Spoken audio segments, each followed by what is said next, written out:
The Biggest Frauds of All Time, Part 1.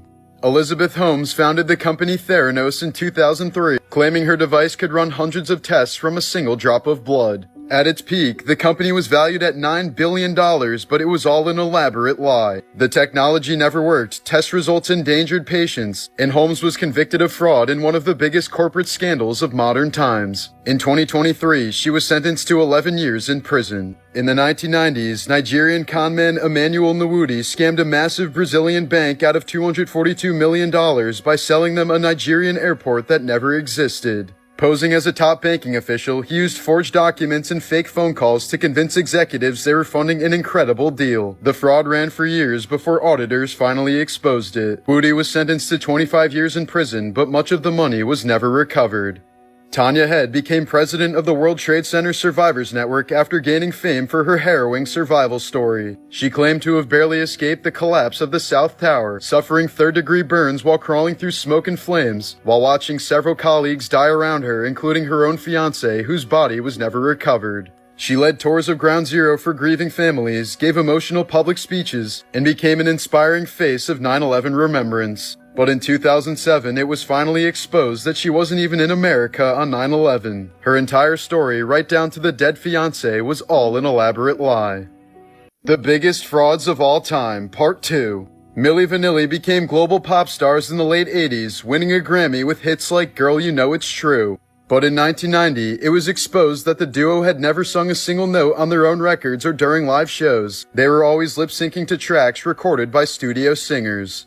Their Grammy was revoked, albums were pulled from stores, and the scandal became one of the most infamous frauds in music history. Belle Gibson built a global wellness brand by claiming she had cured her terminal brain cancer through diet and natural remedies. But in 2015, journalists revealed she never actually had cancer at all and also lied about donating to charity. The scam made her millions but ended in total disgrace. She was fined 400,000 Australian dollars for misleading customers, and her wellness empire completely collapsed. In the early 2000s, Rudy Kurniawan became one of the world's top rare wine sellers, moving millions of dollars worth of supposedly priceless bottles to elite collectors. But behind the scenes, he was running the biggest wine fraud in modern history. Rudy refilled bottles with cheap blends, forged labels, and even used UV light to adjust his fakes so that they'd fool collectors' authentication tools. In 2012, the FBI raided his home and found an entire wine forgery lab, stacks of empty bottles, fake labels, corking machines, and a massive stockpile of cheap wine. In 2014, Rudy was sentenced to 10 years in prison in order to repay all $28.4 million. But to this day, some of his fakes are still sitting undiscovered in the world's finest wine collections.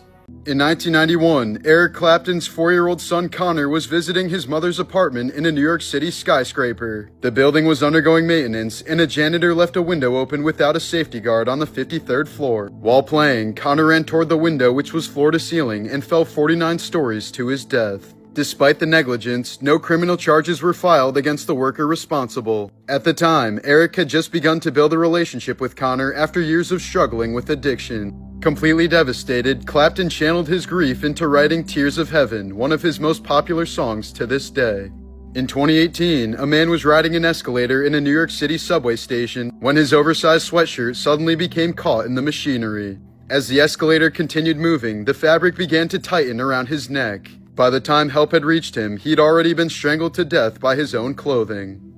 In 2018, Brad Lewis leaped from a 13-foot-high balcony to grab his 2-year-old son who had fallen while chasing a toy. Lewis cradled the boy midair, taking the full impact on solid concrete. He suffered a fractured skull, brain injuries, and a broken vertebrae, while his son survived with only minor injuries. In 2016, Star Trek actor Anton Yelchin died in a freak accident at the young age of 27. After pulling into his driveway in his Jeep Grand Cherokee, Yelchin went to check his locked gate for mail when the car suddenly rolled back down the driveway and pinned him against a pillar connected to the gate. It's unknown how long it took for the actor to pass, but he was found dead by friends hours after he failed to arrive at rehearsal, and the official cause of death was blunt traumatic asphyxia. Yelkin's particular car model had a known design flaw that confused drivers about whether it was properly in park, and was later recalled due to faulty gear shifters.